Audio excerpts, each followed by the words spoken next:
Righto. So we might get going. Now I know we've done this at different times. We've got different people all around the place. So just in terms of why you would be interested in discussing anything with fire management first, just so that when Michael's got a fair bit of information, but also just to give us an idea so that we're being targeted with what we talk about today. So I'll kick off. We've got a place, a fairly large place, and 2/3 of it are in a nature refuge. And one part of that had been old farmland, which is where, so we've got 7 hectares there, which we're letting, revegetate. And of course, it's got the world's biggest collection of weeds in there and tropical grasses and everything. But we're right up next to really, really good remnant rainforest. And then another part of the thing is eucalypt forest, which was traditionally burned. And we've got places where it's sort of cultural burning. So I've just been real nervous about the fire management on the place because it's absolutely really, really inaccessible, and also because we've moved grazing pressure off the place, and so it's always a constant concern with me how to do it. Well, I've had the scary control burn with fire rigs up there once, and I've had people trying to learn a little bit about cultural burning in some particular places, and there are others. So absolutely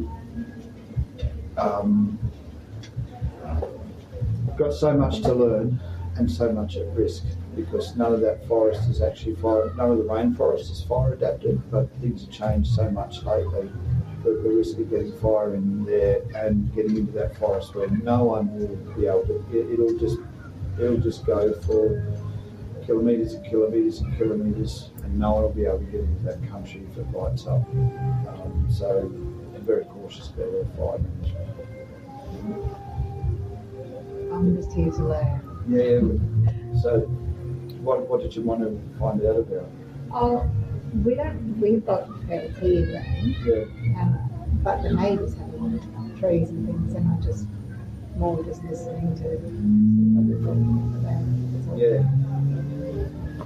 We've got a lot of trees. We've only got relatively small 5 acres. It's an apple wildlife, so I do try and keep the fuel low down, but also obviously because it's an apple wildlife, I don't want to be taking all the timber away because it's habitat and the rest of it.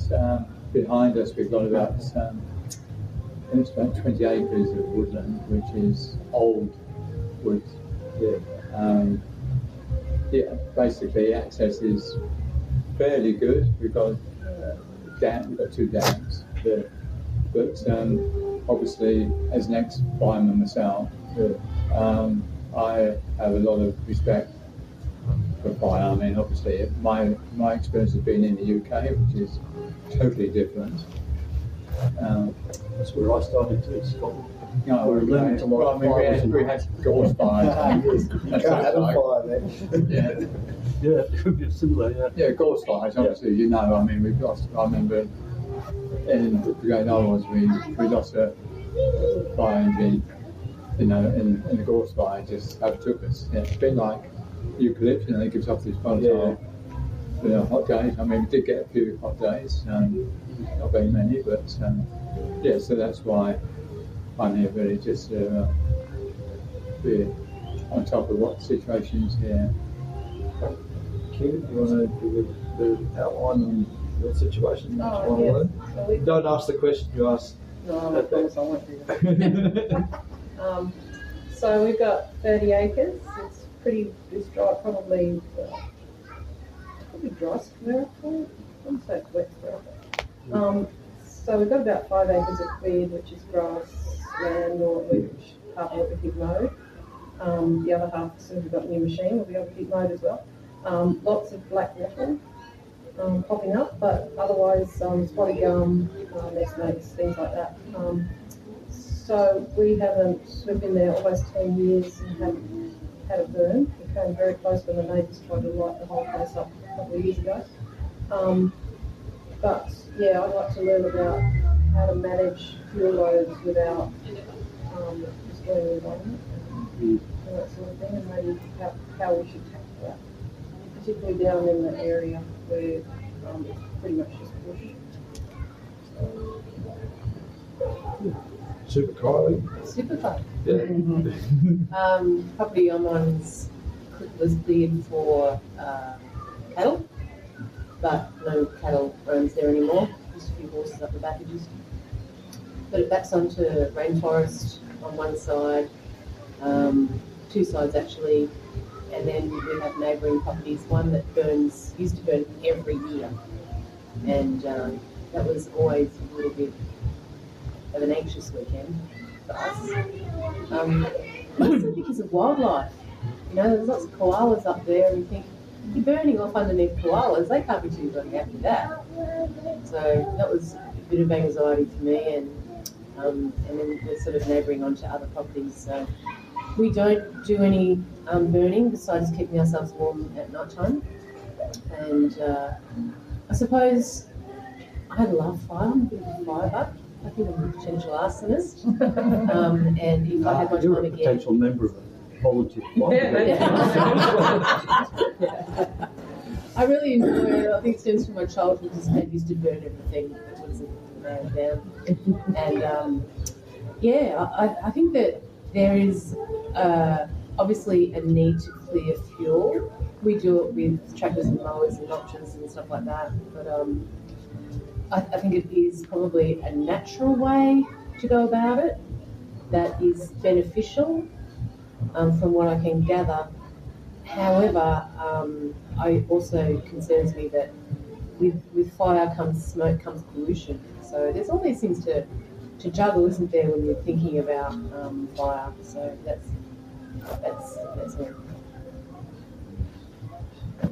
Madam and I on a small plot in Timbiwa, 3 acres, and it was cleared when we purchased about a horse.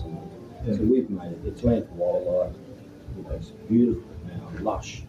But over 25 years, the trees that were lovely 10 years ago are now quite large and adjacent to the house.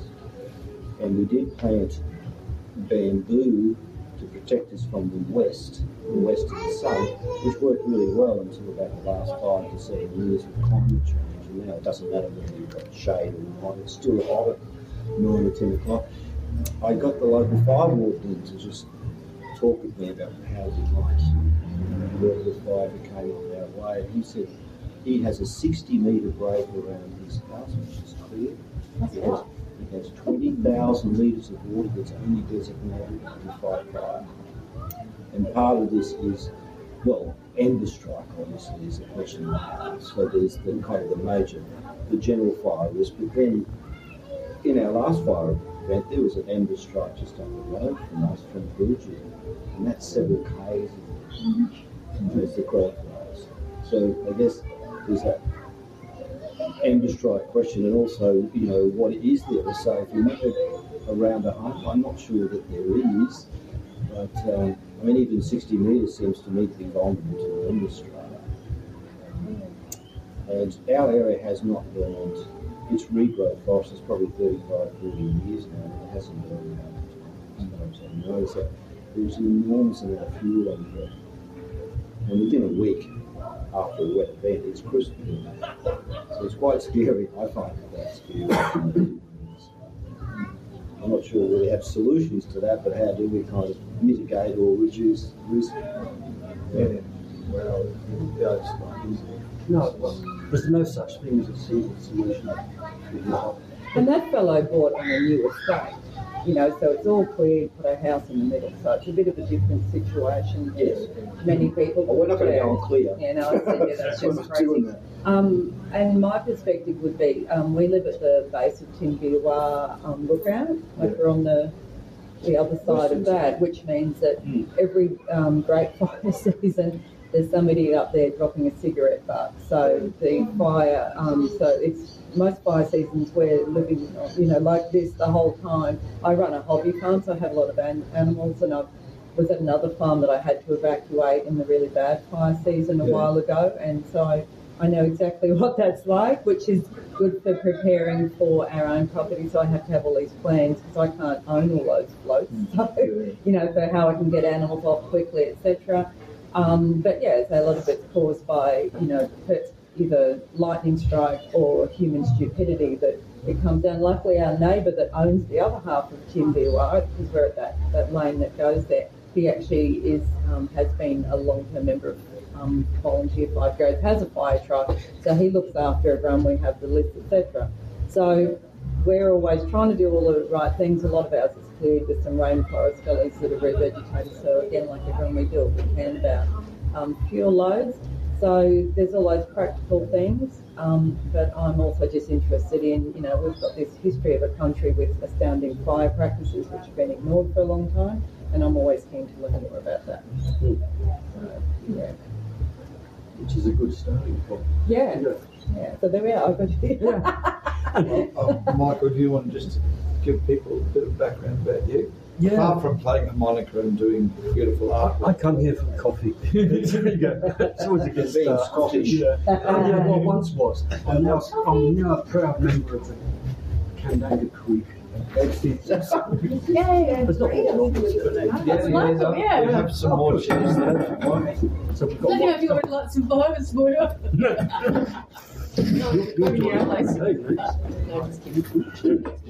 I might nick around to get more chairs. You guys keep going. Yeah. I'll get some more chairs. So fire I became involved in when we moved into the Merritt Valley, which is now 16 years ago. Yeah, sorry. I'll go and get some more too. Move around a bit.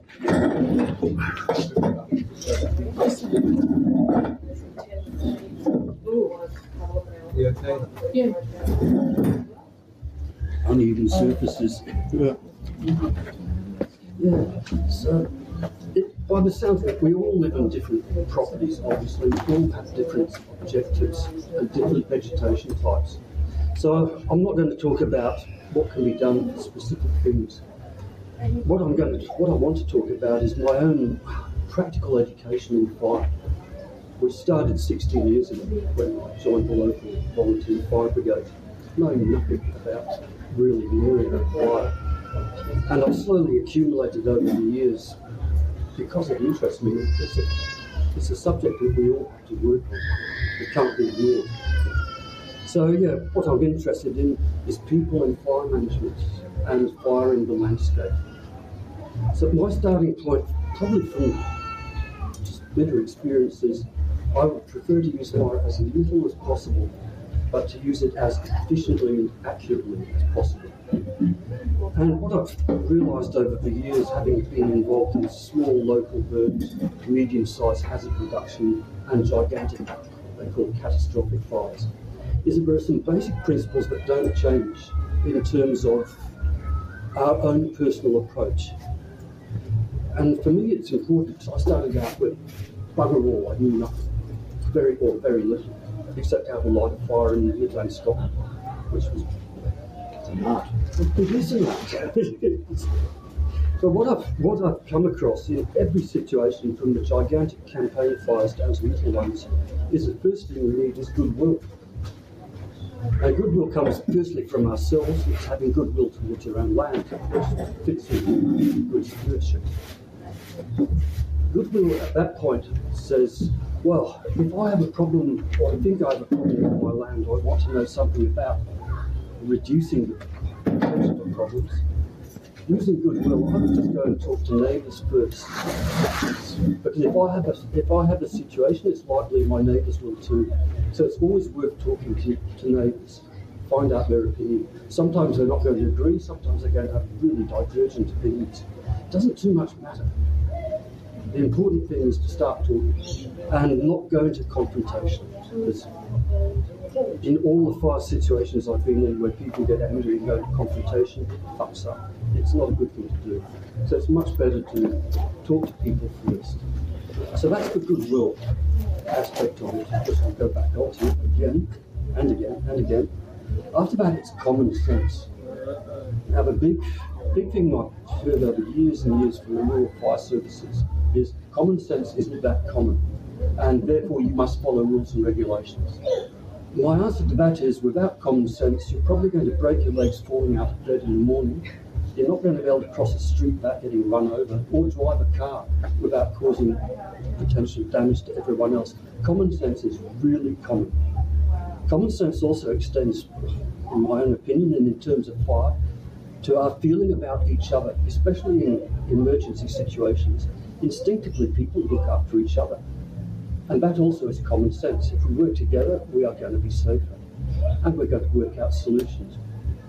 So the first two things for me are goodwill and common sense. And they're common to all of us and can be shared with other people. After that, when it comes down to managing land, it's local knowledge and local experience is what we require. So again, by talking to your neighbours, you might find out that one of them has a lot of experience, or from their parents have passed on knowledge about what the land does in fire situations and what used to be done. So that's hugely important. And again, it is the same on the gigantic campaign fire. The first thing we're looking for is local knowledge, local experience to tell us what can we do.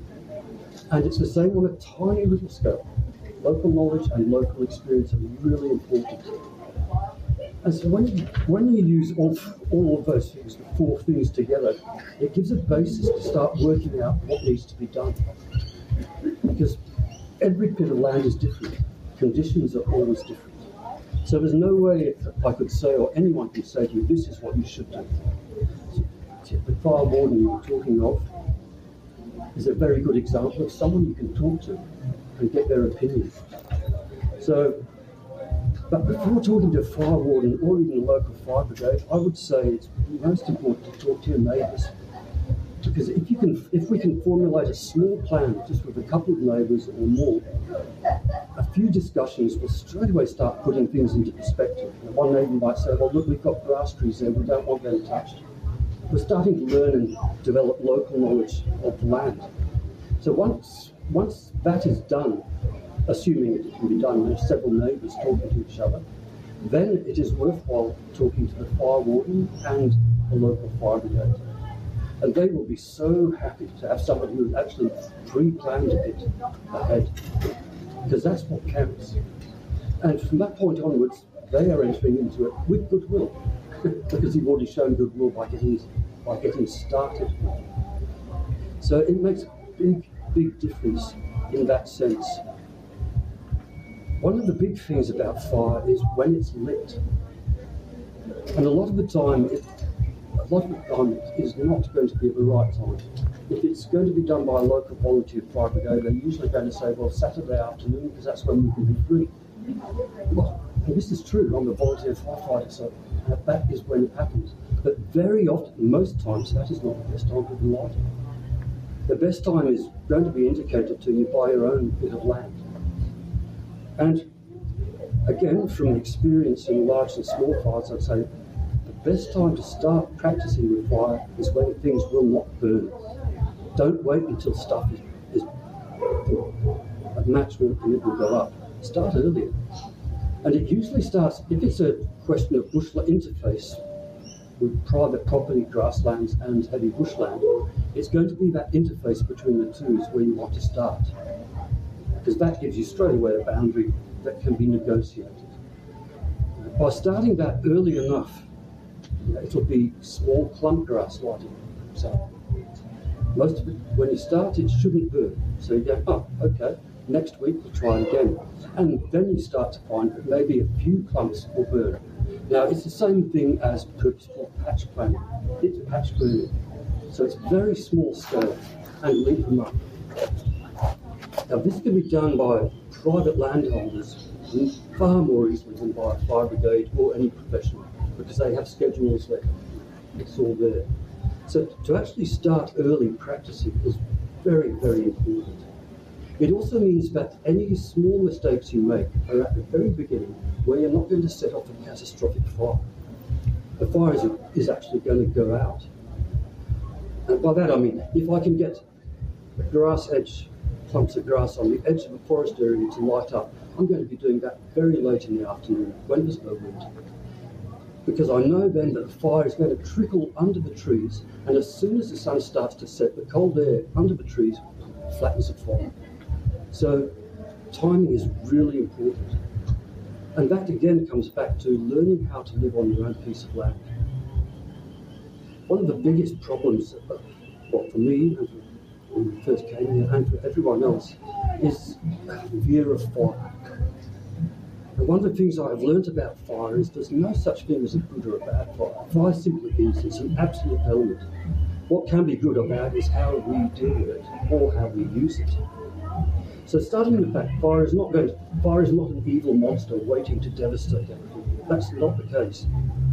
So by looking at it more objectively, you say, okay, so if fire is not going to go leaping out of control, then I'm much easier in my mind to start practicing tiny, small burns. If it's half a square metre, that's fine. Look how it burns. And that means starting with grass. And grass will burn once it's seeded and started drying up. So there's a sort of all different grasses have different periods. So when the grass is too dry, it just fizzles out. When it's been dried for a couple of weeks and it's dropped its seeds, then it will burn really nicely. And I suspect that that is very beneficial for the ground. And being beneficial for the ground is important. That goes back to what has been done for tens of thousands of years, which is the cultural burning setup. I've also worked with quite a few Aboriginal fire management bodies, the Butchulla Rangers and Darjal Rangers, people like that. And one of the things I picked up very well from them, and I really appreciated it, is look after the little ones. If it's a big burning fire, then you kill all the small animals, all the small insects. A big fast-moving fire will do the same thing. So it has to be taken in that context. Now for us, because we're all on relatively small pieces of ground, it's not too hard to do that. It just means being prepared to take a lot more time to do it properly. Rather than when I started with fire brigades, it was light the top, go down the sides quickly, and along the bottom, bang, the whole block goes up. And that was pretty standard practice. And that came about because, well, people were still learning how to do it. Because we've lost so much of the knowledge of the old people. It's gone. But by learning it again ourselves, we can start to make a big difference. It's not something that's going to make a difference straight away, but it's cumulative. So if let's say this season, we can get a few small areas of patch burning done, next year you don't need to burn them. They will be growing well and green and looking after themselves. You can burn around the edges of them. And again, it's the idea of patchwork, small bits. So there is always an escape passage for animals, insects, etc. And it avoids the intense heat fires which will kill off all seed stock and stuff as well, which then just leads to wind-blown weeds coming in, which is what happens next. In places where we come up against interfaces, it's a big thing. Around me, a lot of it is interfaced with national parks and plantations. Now, I was told, you can't work with those bastards because they just have their own way of doing things. But by going up and actually talking to people, find out, no, they don't.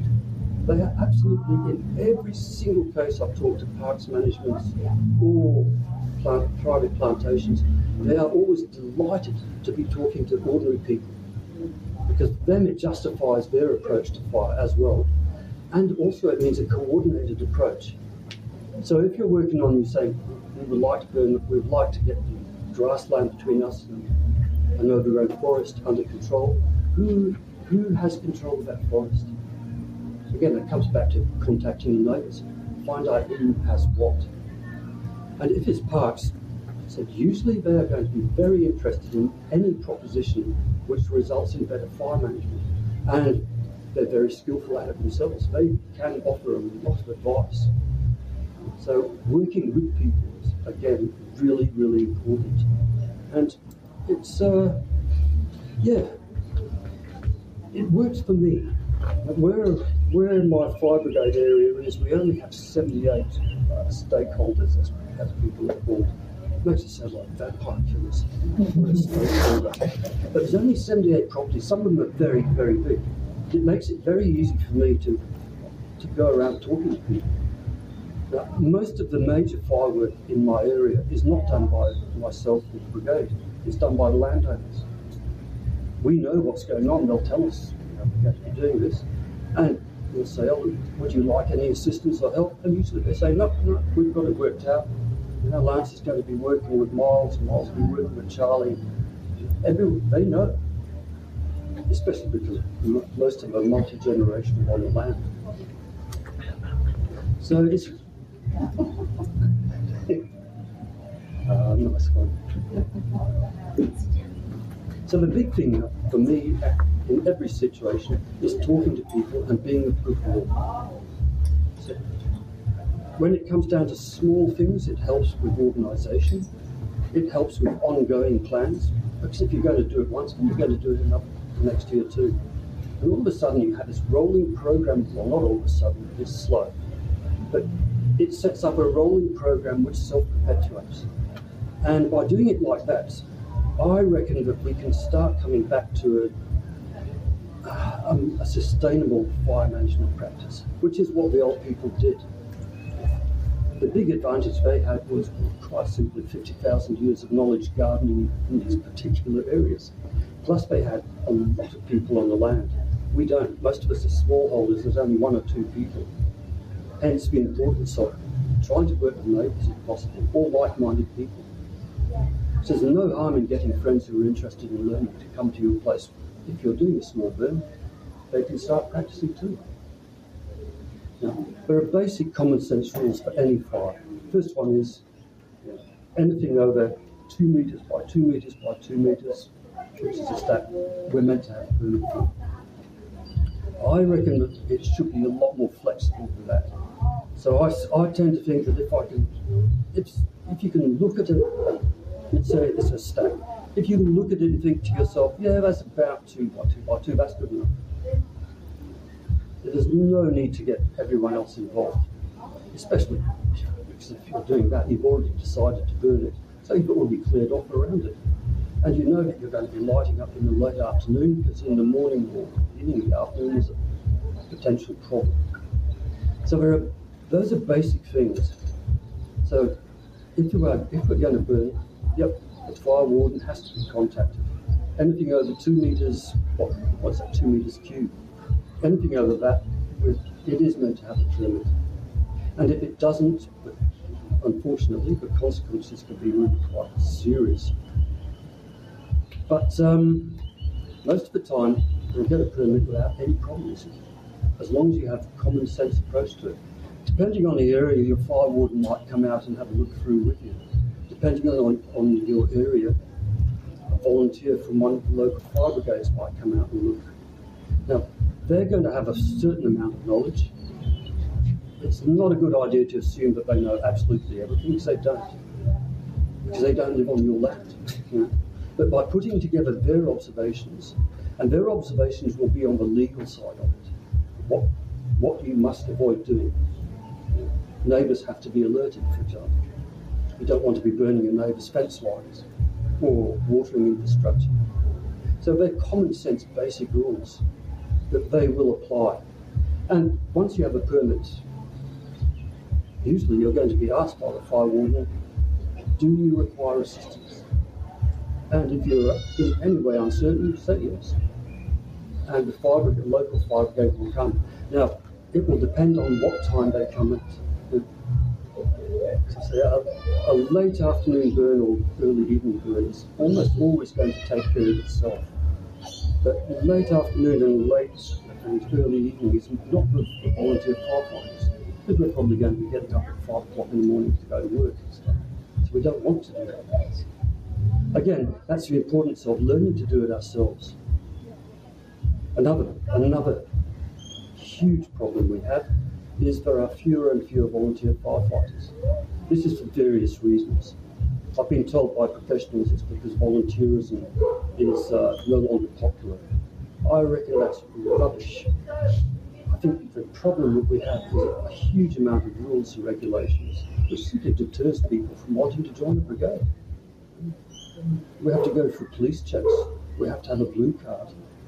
We have to sign off that we want. Oh yeah, because I've been told that if you don't have a blue card, you can't help a child on a fire ground. Now, how stupid is that? And this is from Brisbane, from the big office, the assistant commissioner, when he explained to us we all have to have it. Otherwise, we would not have been able to help Coolum High School if the fire had got down to there and the students. And so we would have driven past waving at them while they burn. This is kind of weird. But that's one of the reasons why we do have a huge shortfall in volunteers in fire brigades. And I can't see that changing. The more government regulations are put in place, the more agents they need to enforce regulations. The more they do that, the fewer volunteers will be. Every week people are leaving because they're just fed up with it. And again, to me, that means it's very important that not that we take matters into our own hands, but we start practicing to be able to. If we can manage our own bits of land, then the problem for the fire brigades is not irrelevant, but it's greatly reduced. Because the fire brigades, volunteer fire brigades, where they come into, they're really hugely important, is on medium scale hazard reduction burns or in catastrophic events. And the Rural Fire Service and professional side is really now organised first and foremost for catastrophic events. Which is why you keep on television all the advertising, you know, prepare, survive. There's all these dire messages. And, well, that's one approach to it. But it doesn't really help anyone on the ground. It just puts up a situation of uncertainty and fear. What helps on the ground is talking to your neighbours. What helps on the ground is talking to people who've lived there a long time, who can say, oh yeah, that used to get burnt, you know, in the late afternoon, and we knew that it would stop at that deep gully, because that deep gully is always damp. These things. So that's important. The other thing is, as Steve had touched on, we're going through such climate variation now that we're going to have to remodel everything we do. I've decided myself that it's not possible for us to go back to how the old people managed things, because we have houses, boundaries, everything like that. We have to reinvent. And it's an interesting time. It can either be looked at from the higher money spending, which is we're looking at catastrophic situations, we're more and more at risk. Or we can look at it from our own point of view and say, well, no, we're not, but we're concerned and we would like to be doing something about it ourselves. So that's the important part, is what can we do ourselves and what can we do with family, with friends, with neighbours? What can we do with goodwill? It comes down to that. Because all of the major, huge campaign fires rely on that as well. What they don't do in the advertising, unfortunately, is put enough emphasis on the fact you can get involved just by looking at your own bit of land. A fringe benefit I found on our place. Our place is a very stony piece of ground. It's been badly overworked for a long, long time. So I've only had 4 small fires there. The first one I did with the fire brigade, light top, white sides, bang. It took 5 years for that patch of ground to recover, and it still is recovering. Just when I decided, it's not one size fits all, doesn't work. There are different ways of managing fire on different bits of land. So it is not a question of handing over responsibility to a government agency, say fire brigades. It is not going to work. It absolutely cannot. They're already working hard. And in terms of volunteer firefighters, we're flattening ourselves, trying to get things done. So it really has to come down to making decisions ourselves to get involved. And the best guides to that, well, I've found, is common sense and goodwill, local knowledge and local experience. If you just stick to those 4 things, I know as a volunteer firefighter, I've walked onto firegrounds and been hit by politics occasionally. this also is not a good idea. It's I work with anyone who will work with me. So as soon as we start getting the political side of it, it starts getting divisive. We don't have the time to have divisions and argue what's right or wrong. We have a situation where our climate is slipping. Once upon a time, we used to start, the cool burn season was starting now, and it would run comfortably through into November without too much danger. Now we probably have a month and a half where it's comfortable. After that, like last year, it became rapidly dangerous. Or like in 2019, 2020, it became absolutely outrageously dangerous. So this slipping timescale, again, makes me think it has to be us, ourselves, as small landowners. We have to be making these decisions. And assuming that I don't know a whole lot about making those decisions, working with neighbours, using goodwill to get information, that's a very good starting point. And accumulate it.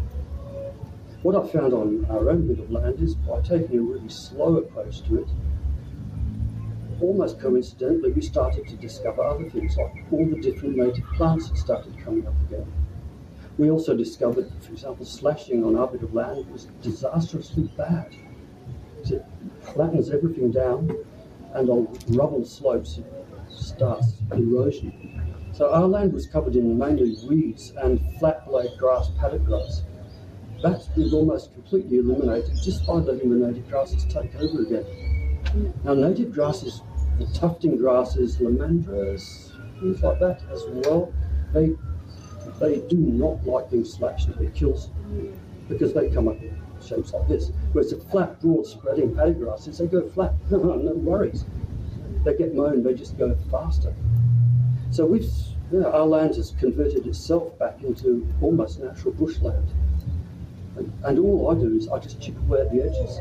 So we're slowly spreading the natural grasses, which are much, much more interesting in terms of fire, because they don't all burn at the same time, so they lend themselves straight away to patch burning again. So I think, what I really want to say is, this is a great opportunity. It can be looked on as potentially there's a climate disaster coming, potentially where we are going to be heavily exposed to fire. But most certainly, if we work together, we can start working things out again. And it's how people have always cooperated, always worked. And these same principles, I've been involved in major flood operations down in Brisbane and places. The same things work there. Common sense, local knowledge, local experience and goodwill. It's what people do best. So I say we should be getting back more to using our own natural resources, which is ourselves, rather than relying on agencies or hoping that something's going to change for the better. It's much, much better to make the changes ourselves. And we're not going to change the whole world. It doesn't work like that. We all know that it doesn't. The one-size solution, there is no such thing.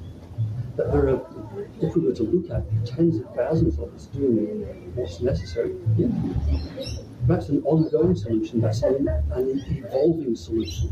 Because we're going to have to evolve. Because like Steve was saying from his land, there are areas where it's extremely vulnerable to any mistake. There are other places like mine where I don't have any fear whatsoever about lighting, because I'll be lighting at the right time. I've had the time to work out when and how. So accumulating knowledge is a good thing. Could I add something from the science point of view when you were talking about the changes, like the observations of the fire time?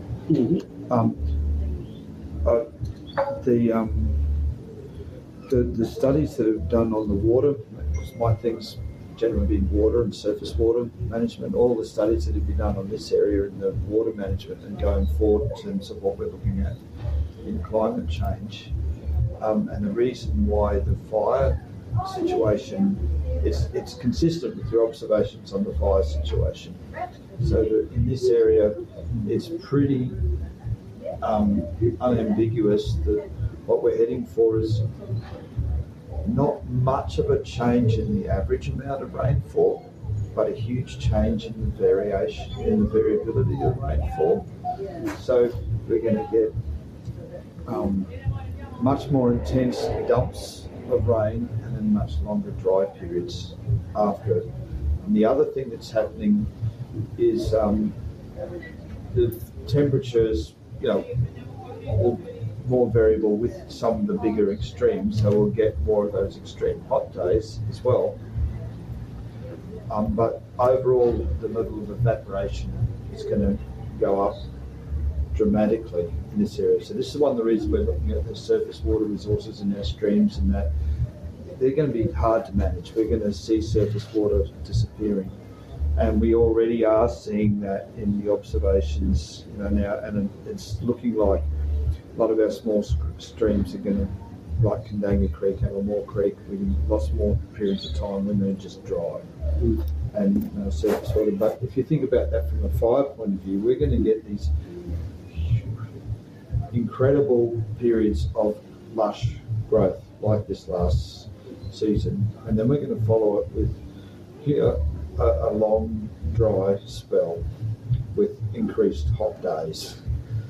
And so, and you think of the effect that has on the fire situation and the management, you can see why that, and that's coming out in the data on fires as well. So, and it's not a problem just here. I've been talking to a fellow who's a fire researcher in WA. He works all around the world. It's a fellow I've worked with for 40 years.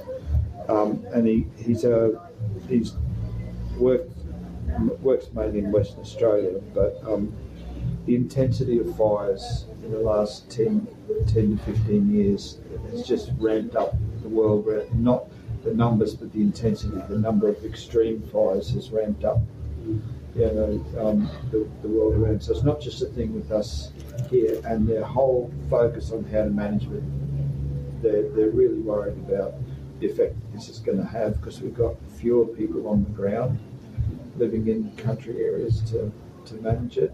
And so the whole fire management industry for all levels is really saying we need to work out.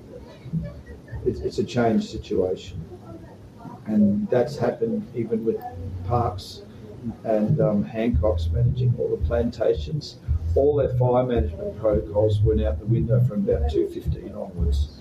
All the places where they said we traditionally burn here, this gully stops the burn, and they said all of a sudden the fire jumped those wet gullies and just kept going, and they've had to be, so it is a time of change, like Michael's saying, but it's not just local observations. It's well supported with the changes that we're likely to be seeing. Can I address this question to everyone here? Yeah.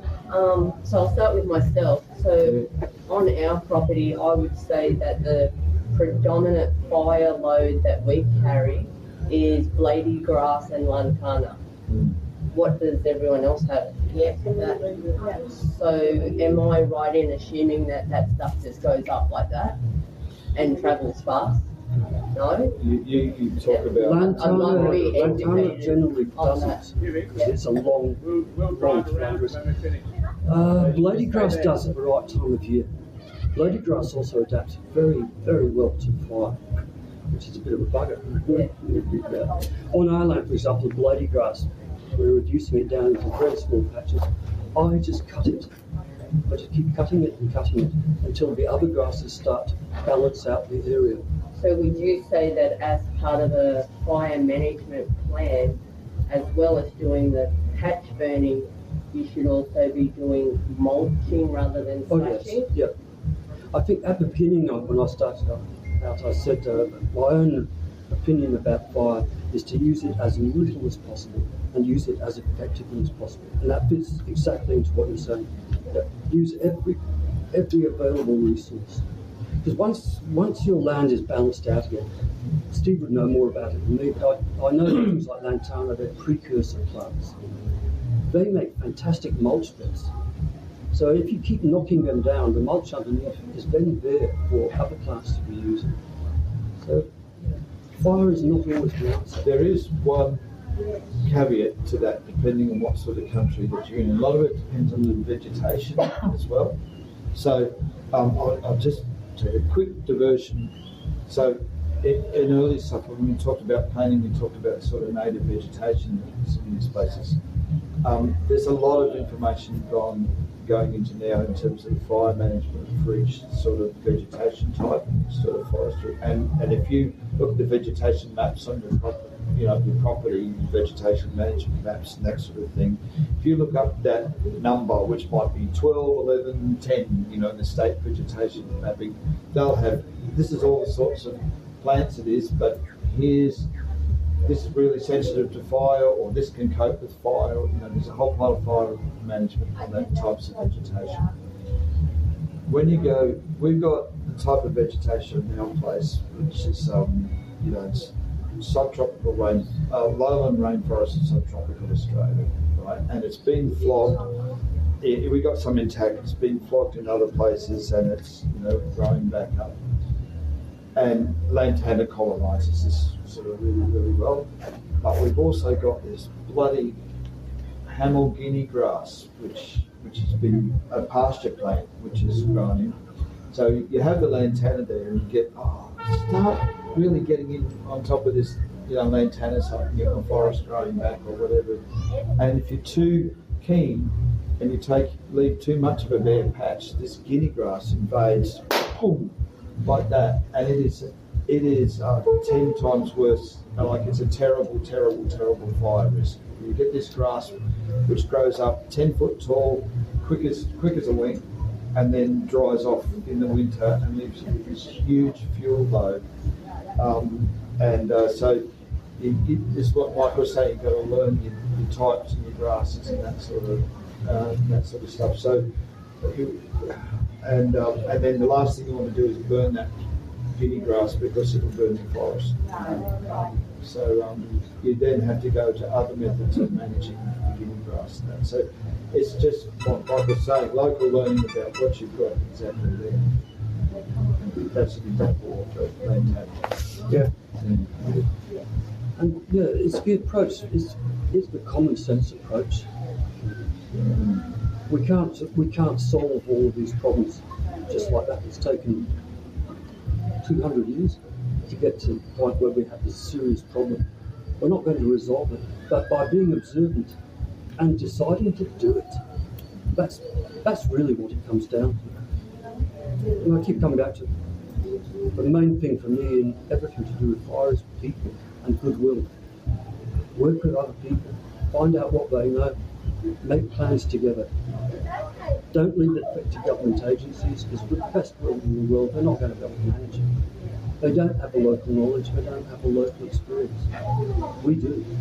And if we decide to accumulate that local knowledge, local experience, then year by year the situation becomes easier to manage. And when it comes down to the possibility, well, the certainty, we're going to have large, heavy-scale fires, as we've had in 2018, 2019, 2020. 2021 was quiet, 2022 wasn't. 2023 looked like it was going to explode on us, and then didn't. It ramped. But we're right on the edge of all of these events. So those things are going to happen anyway. And those things, the best way of dealing with them is make sure your own land is as fire comfortable as possible. After that, all of those warnings, make sure your gutters are cleaned, etc., etc. Again, it's common sense. I agree with this. It's good common sense. But the best possible thing to do is work with everyone else. If we can work together, I said, when Steve talks about water, I'm just talking about fire, because it goes on and on. Because water now for me is a huge subject of interest. Hydrology in the land. Why is some areas drier, others are not? It's the geology and the hydrology. So it all links into each other. I think I said earlier on, I realised, well, Arlette and I realised, working in our own land, we started to learn what the plants were, where they grew, why they grew there. And that's not by research, it's just by looking at the ground and wondering, what's that? And find out. So yeah, small steps. But as long as the steps are practical and achievable, small steps, you can go a long way with. But, yeah. And when it comes down to large-scale fires, common sense. In the volunteer fire brigades, the first 3 basic rules for everyone in every situation is, first off, personal safety. That means if I'm working with fire on a little scale or a big scale, I'm going to be wearing boots. I'm not going to be wearing nylon clothes. I'm going to have myself covered so that I don't get radiant heat burns. I'm not going to wear anything which is inflammable. This is common sense. This means I'm looking after myself. The next stage it would go is I look after myself, then I look after my immediate crewmates, and then they'll do the same for me. And thirdly, unfortunately for everyone else, is that you all come a long way after that. We have to be safe first before we can look after anyone else. So if you take the same approach, it's just common sense. If you look after yourself, you can look after others. If you look after others, they can look after you. And if a small group of you are looking after each other, then you can look after a large group. It's a simple progression. It's not too complicated. It just requires goodwill, common sense, local knowledge and local experience. I feel like I'm talking too much. Does anyone have questions? We have a fair amount of that wattle that has been coming up in amongst bigger trees. I mean, we've got a lot of pink dogwoods and grey gums and ironwood.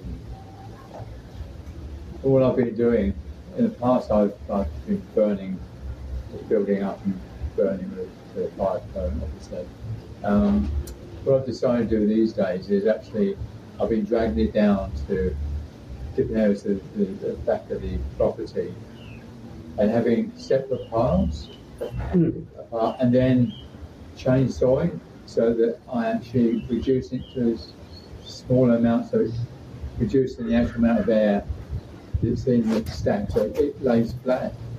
And I've discovered in the past now that previous piles have actually just rotted down and become part of, it's returning to nature, as opposed to previously sort of burning it and obviously creating a problem, a potential problem. And also that makes habitat for wildlife. Can I comment on that? I've tried that, exactly that same technique in an area that was an old pineapple. It's surrounded by forest. Yeah. There was an old pineapple paddock, but I got the forest all, around it. And initially it was full of guinea grass, molasses grass, wattle and stuff. And I tried to get the eucalypt forest growing up through it, pretty similar. Yeah. And it's a paddock that had been burnt in the past, and the neighbours had burnt it when they used to farm it, all the rest.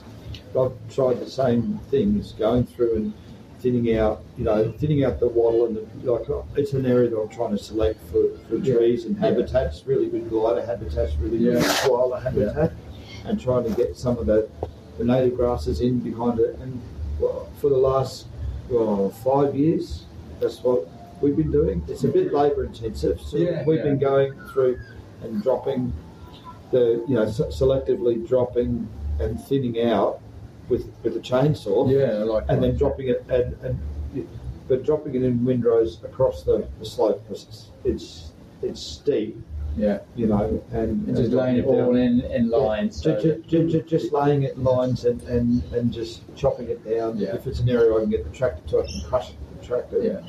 But I don't even take it. I don't even take the tractor in there anymore, because I've got so much more stuff coming up, and things like the kangaroo grasses and the other grasses are sort of coming up, and some of the other places. It's gone from a trash paddock to starting to feel like it's probably the only successful bit of intervention that I've done on the regrowth of this stuff is in that paddock by doing that. So it's worked similarly for us, and you get the fuel line. Just reinforcing what you said, it's something which has worked for us as well. And black wattle breaks down very rapidly, which is excellent. I said, because the soil is done. But that's a good example of using fire as little as possible. Yeah. The alternative is, as you're doing it, is better. Yeah. But I'll still burn. I still want to burn around the edge of that, because we've actually got stuff there that seems to respond nicely to the burn. I mean, down in the front, I've got a large area that I can't plant trees because there are power lines going through. Yeah. And there's a lot of grass there, and I'd like to burn that off, but there's a lot of the mandra's coming up, which is great. But obviously some of the exotic grasses, which are probably about 3 feet high, people, which I've been cutting, brush cutting, but it would be nice to burn them off, but I've been hesitant, I have to confess, because the grass is in between all the trees. I mean, I've got a lot. Yeah. Well, that's where the advantage of starting to burn before things burn is a really good guide of fun. If it won't light up, you're not going to do damage. No. But you will know that next weekend it'll be a little bit dry, for example, then it will light up. Then you can start nibbling away at it. Yeah. I prefer to nibble at things. So it's a safer proposition. And once you have a small area of exotic imported grasses burnt, then it's very easy to work out from that edge, wood fire or slash it, and just keep spreading it. Because once the native grasses come back into balance, it's an incredible. We've got a lot of native grasses too, which is great. And they self-seed and and they provide habitat for so many insects and so many small animals. It's astonishing. A paddock with improved paddocks, as we call them, you can walk through them and see very little life other than cattle grazing away. You walk through a paddock of native grasses and the air is humming. It hums. Everything imaginable is living in that. So there's huge advantages to not burning. Burning should be used as a really effective tool, but it's not an answer to everything. Fire isn't an answer to fire, except in terms of a huge backburn to stop a big fire, I suppose. But, sorry. No, you go. I've got bladed grass, lots of it, in amongst tall trees, forest. So to me, when I'm going through with my brush cutter, the blade, I feel like I'm cutting down all these tiny little trees that potentially will grow up. So which would be better to just, because it's so hard to just protect them, would the low level fire, 2 meters at a time, be better for them? It depends on the type of vegetation. It could be, but it's usually going to be a balance between the two. It's going to be the answer. You could, let's say, in a small woodland area, trees are going to be seeding all the time. So you have thousands of seedlings. Now that area probably, I've read that in the old people's time, on the large flats, it might be one huge tree every 5 acres or so, and small trees coming up to replace them over periods of hundreds of years. So when it comes down to saving every seedling, I don't think it's important. What is important probably is to save the seedlings which are going to be in the right place for the future. For example, if you've got a big tree with hundreds of seedlings underneath it, all of those seedlings are going to die. Eventually, they're going to be outcompeted by the big tree, except the ones further out. So if you look at it that way, then you can say, well, we're going to sacrifice all of these seedlings in order to start clearing the ground, getting it ready.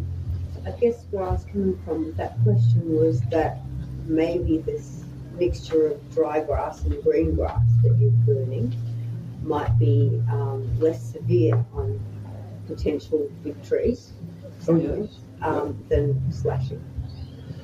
Well, a lot of the big trees require smoke in order to germinate seeds. It's an important factor. It just seems like a healthier way to go. Plus, the brush cutting is massively hard to do. Oh, it's intensive. It's an intensive effort. Yeah. But I would say use every available possible means. It really is the case. Like I know from working with First Nations fire corporations up north that they do in what they call dirty country, which is country like ours, which has been overgrown and got out of control. They will put through a big fire. It's a reasonably low intense, it's not an outrageous fire, but it's a big scale fire, and that's a cleaning fire. It's not massive intensity, but it's enough to get most of the weeds out and to make the country accessible. From that point onwards, using small fires is much, much easier to manage. Are there First Nations people around here that can help me? I would say yes, there could be. The best people, well, the Kabi people have their own, well, they're actually setting up now. So they have a small group of people who are, well, like us, they're actually relearning fire work. And we've got to be very, very specific about this. Around here, there are no First Nations people still living on the hereditary land. So what I've noticed working with the different groups is that we're all doing the same thing. We're relearning the old people's techniques. We're also learning new techniques because we're having to adapt to a changing climate. And we're also having to envisage using all of those techniques differently because we have to work with boundaries, fence lines, irrigation lines, set homes, stock, all of those things which weren't part of the factor before. So I'd say yes. How to get in touch with them is probably a bit harder. Because obviously they are working flat out too, same as everyone else, trying to work out how to do things. But I would say I like working with the First Nations fire groups because their approach is based upon the hereditary old approach, which is soft and gentle. Yeah. Occasionally they'll do big clearing fires, but they don't really want to, neither do I. No. For the same reasons. It's, No, I want something slow and gentle, like the too big. So the best time, if you want to be sure of slow and gentle, look at the conditions. What now? Well, now is, well, I've been lighting up now for the last 3 weeks. Probably 80% of them haven't done anything, but we know exactly around my whole area now. You freaked me out when I spoke to you because you said your blady grass was going poof. Yeah, well, Bloody grass will do that. after, Even green. it wasn't blady grass, it was some of this introduced grasses in South America. I thought blady grass was introduced. No? No, blady grass is native. Yeah. The blady grass tends to go boom, but Yeah. That's all right. Yeah. But up around the top of the hill on our place, which is a rocky sort of hill, and it dried off really quickly. And I'd actually started doing some burns around a place up there, and I was really quite surprised how quickly. But I went out the day after that rain on the solstice. So it rained on the night of the solstice. The next afternoon, after that rain, I went out and did a burn that evening, and it burned. So it just scared me. But I mean, it wasn't out of control. I'm very, very, very cautious, very scared. You know, because the consequences here. The other thing I can say is that tradition, and I've only had second-hand contact with people doing traditional burning in WA, like in the Kimberleys, in southwest WA, so it's quite different from here. But they have a lot of people on the ground, you know, to do a burn. You know, they have the whole mob out there on the ground, children and all, doing a burn, but they might only burn an acre or two in a day, and they might have 7 people out there minding things, the day, and they'll do things like they'll go the night before and they'll light up the grass trees the night before, where all the nocturnal possums and things, they'll light them up at night, so while they're out and while they're active, so that they don't burn them while they're inactive during the day. So they do all of these sorts of tricky stuff, but it is incredibly, in our society, that would be incredibly labour intensive. You know, to do it, you wouldn't get the local fireys putting that many people. That's why, with the best of goodwill, they won't be able to do it. Yeah, again, that's why working with neighbours is so important, if possible.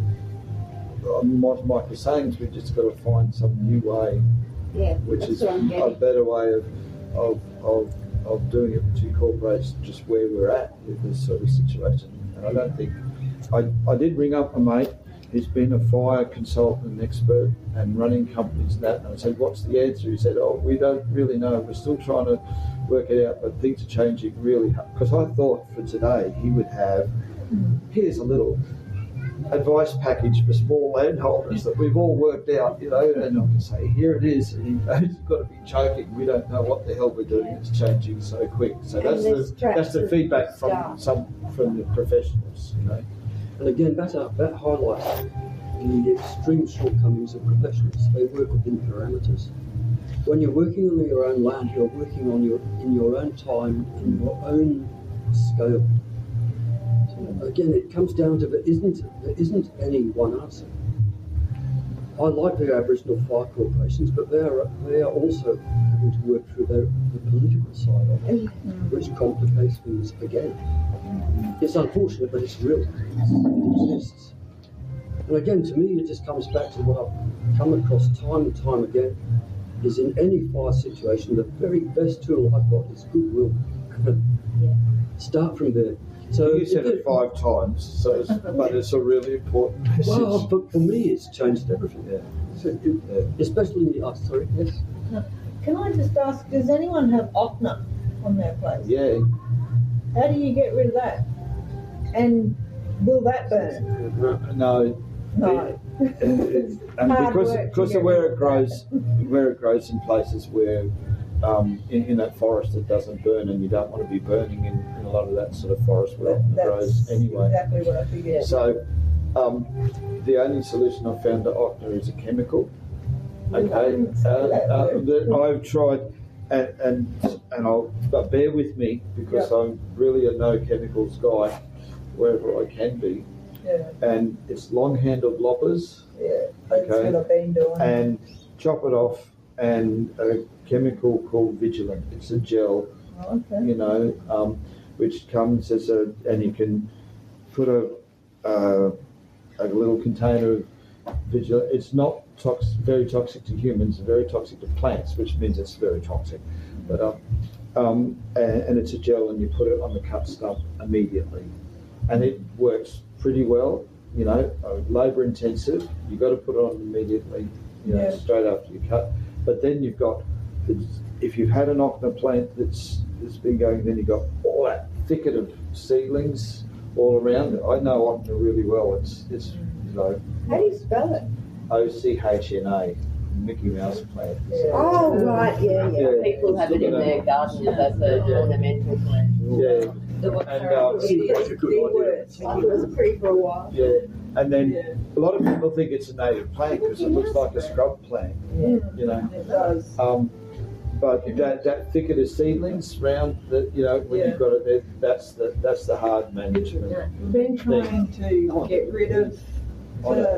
Basically, when it gets to the point where it's got seeds, but not yet flowered, try and lop it all off before it can germinate. And at least that's sort of keeping under control, but not. It's a lot of hard work, and that's what I figured. and I was hoping you had a better answer. Like glyphosate, or Roundup, it just eats it. It doesn't work on it. What was the stuff you said? It's a gel called Vigilant. And so you're only applying it exactly where you want. You're not spraying stuff anywhere. It's only just going on the cut stump, and it works on it. And I've been experimenting with a foam applicator for those seedlings. You know, like just with a plant foam. That you dog on it, so you're not spraying stuff everywhere. Nothing's getting on the ground. Nothing's affecting other things. That's still a work in progress. But certainly the loppers and the Vigilant is the best thing we've found so far. Cool. Can I just confirm which one it is? Like, because there's a couple. Is it a yellow flowery one? Okay, so this is where it gets tricky. When it first comes up, it's got the flowers are actually yellow, right? But then when it produces its fruit is really coloured, and it's black and red. That's where it gets called. So that is all. That's where it calls Mickey Mouse plant. And the birds love the fruit as well. And it can invade. Well, I'm obsessed with this plant. It can invade an intact rainforest. You can have an intact rainforest which is in beautiful condition, and the bloody ochre can come up in the middle of it with the birds carrying it in from outside, it'll most, you know, that intact forest is usually pretty resistant to most weeds, not resistant to ochre. I think it's one of the few noxious weeds we don't have. So Well, you're lucky. Yeah. We have plenty of others. He'll be hiding there somewhere. Does has everyone else done any burning? Not yet.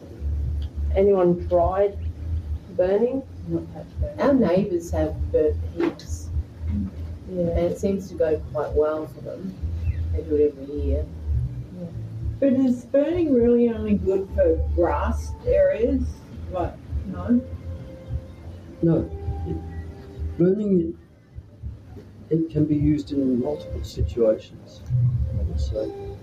Grass areas I tend to look at because that's where it begins. Yeah. If you can control the interface between grass areas and woodland areas, straight away there's a natural sort of, not just a fire break, but an easement for life to start balancing itself again. Yeah, because at the moment, like, we've got a lot of treed area that has opna and lantana, and it doesn't really have any grass through it, but it has a lot of leaf litter and stuff. Yeah, and that's probably one of those vegetation types that I was talking about before that's actually fire intolerant. The plants that are wanting to come up in there, that the way that country wants to re-establish itself will be with plants that don't tolerate fire.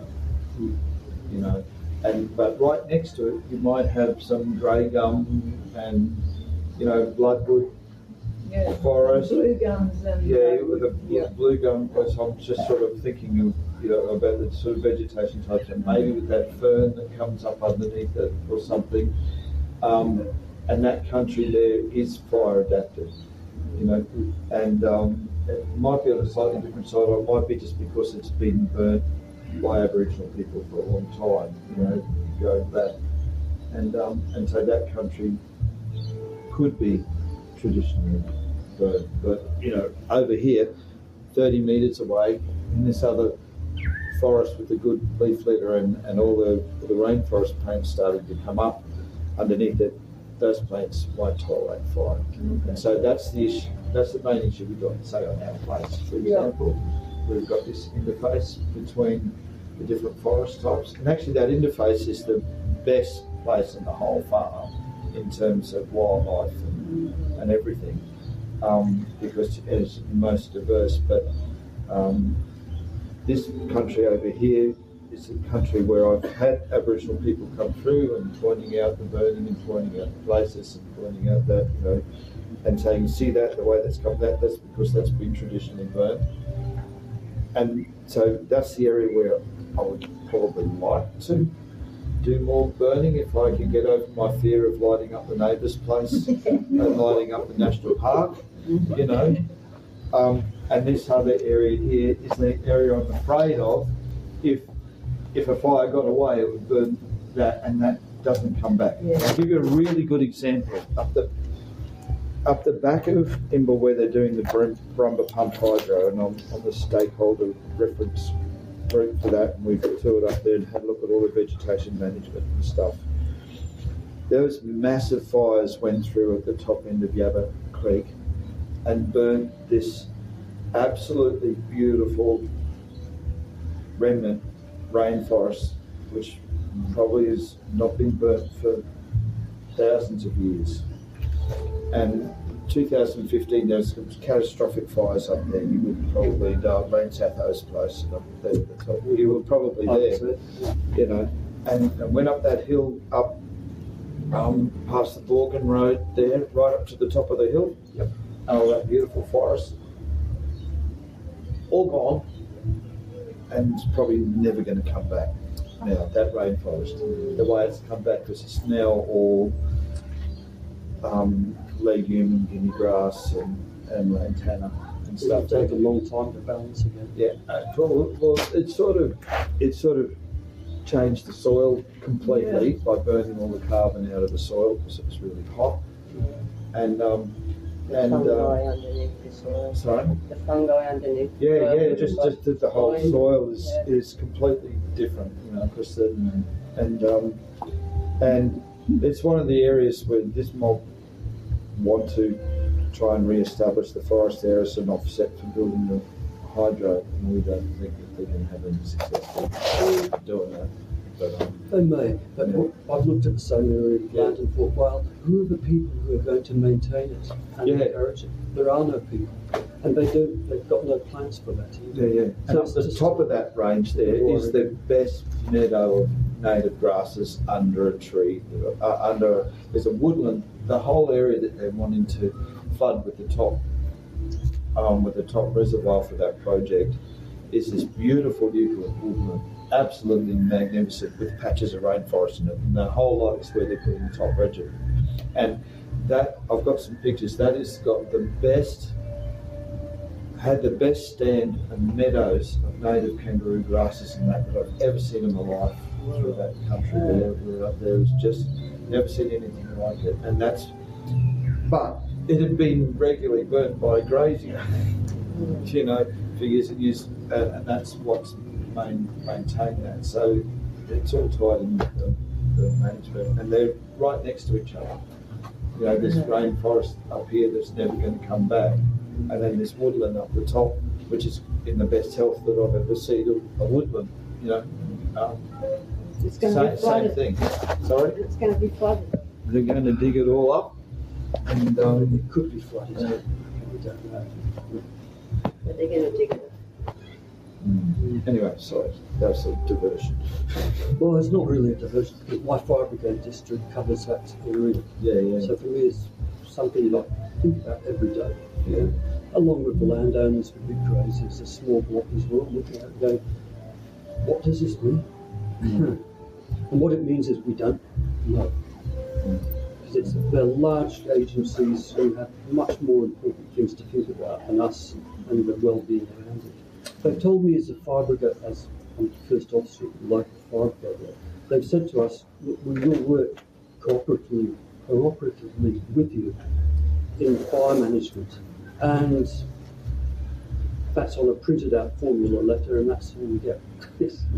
So we're really not sure what's going to happen. It would be very wonderful if they did go into large-scale, long-term permanent management of the land around them. I'll just hand it over and say that's wonderful. But I doubt that's going to happen being government agencies. But in terms of how the land is going to rebuild itself, I don't get involved, probably like Steve, in the actual. I have an opinion and a view on this. I can't afford to.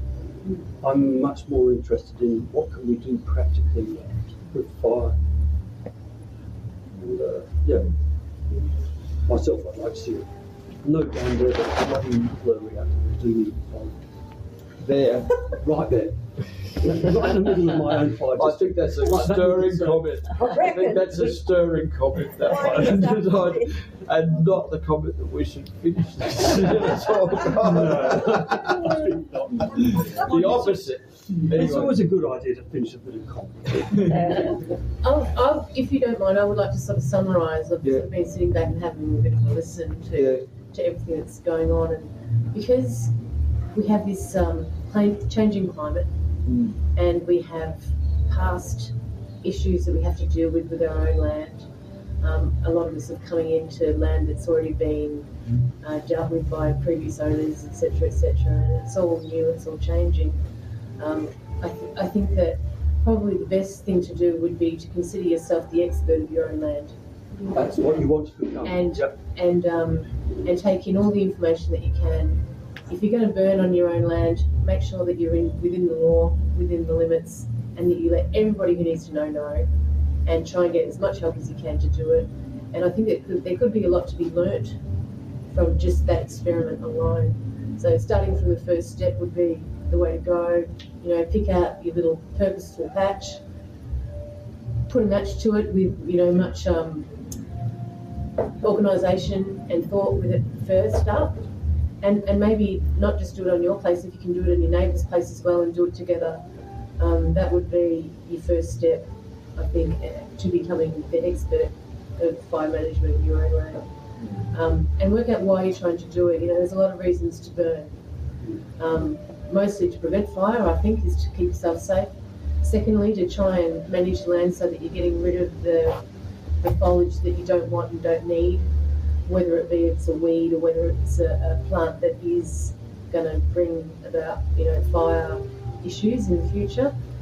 And, you know, go about sort of making yourself a little diary so that in 100 years' time, when your next generation is going through the same things that you're going to be going through, maybe there's something to learn from what you've done. Well done, well summarised. Yeah. Well, you should be here at the end of every session. I'll come back to the original topic, Michael, about bioequipment. Now, I've hesitated getting a fire pump. I'm on my own basically. I've got a lot of hose, and fairly good pump that I can water plants. I mean, I can go quite a few 100 feet with hose and still get a fairly good help, you know. Question. But it's a case of leaving a pump down near the dam, where, you know, it's obviously vulnerable. And obviously, you know, one man doing all that, you know, putting suction in, getting it going. By the time I'm doing it on my own, is it really worth the effort? Or is it, you know, I don't know. It probably is worth the effort because you're going to be using it for irrigating your garden as well. Yeah. So I can get to most of my garden with the hoses I've got. So I've got 2 dams. Yeah. I would think it's, well, I built it up on we have a dam and we've got 2 different mobile pumps that can move around if necessary, when necessary. But that's usually when it's required. Yeah. I think because in any small scale fire, a little backpack is usually enough to control the match. Medium scale, probably the hoses you've got will do that. I've got a good knapsack. Large I've got a scale, fire range as well. Yeah. Because there are some really quick spray. Last year they produced a new range of little slip-on firefighters, which is a 2,000 litre tank with a firefighting pump and hoses, which can go on the back of the utes. They also make one on a little trailer. I think they're about $4,000. Right. Now they are fantastic little units, but that's a lot of money. Yeah, it is. Unless you're farming commercially, it's probably out of reach. So the best thing is, I've only got 5 acres too. Yeah. You know, it's not. Yeah, no, I'd say with what you've got, make it work. Yeah. Make it work I'll for you. tell you a trick that not an obvious thing, and probably I wouldn't go out of my way for it, but boats have flexible bladders that they store their water in, you know, like the drinking water. You get these, you know, fold up flexible water bladders out of boats. Well, they don't take up much room. They can go in the back of the farm ute or the farm, you know, whatever you're getting around, or even a little buggy and everything like that. And so instead of having them to fill them up with water rather than carting around tanks and everything, they work actually quite well for a stable way of carrying a store of water around to fill your knapsack or whatever. If you're around on the property, you don't need to be in a big thing, so you don't have to be carting around a 1,000 litre tank. These things just fold up and fit behind the seat of the car. I got given some and I thought, well, they're great. You know, I've got them on the farm ute, you're on the tractor and that, and then you can just, you know, fill it from the tank and car cart water around without having to put tanks. Just on a small place. Yeah, and it's probably all that any of us need. If we do need a huge big water supply for a fire, that fire is probably huge. Yeah. In which case you need fire brigade, maybe everyone else. First thing is be prepared to run away. Back in the day, we always would manage fires, have family unit. We'd always have wet Hessian sacks. Just the Hessian bag. Yeah. So we'd have a line of us, you know, putting out spot fires with wet Hessian bags. It works really well. Or a green branch was another favourite. Yeah. Favourites. Yeah. Make use of what you've got. Yeah. Yeah, wet Hessian bags. Yeah. Definitely. They saved us. Thank you. Yes, Have a thank lovely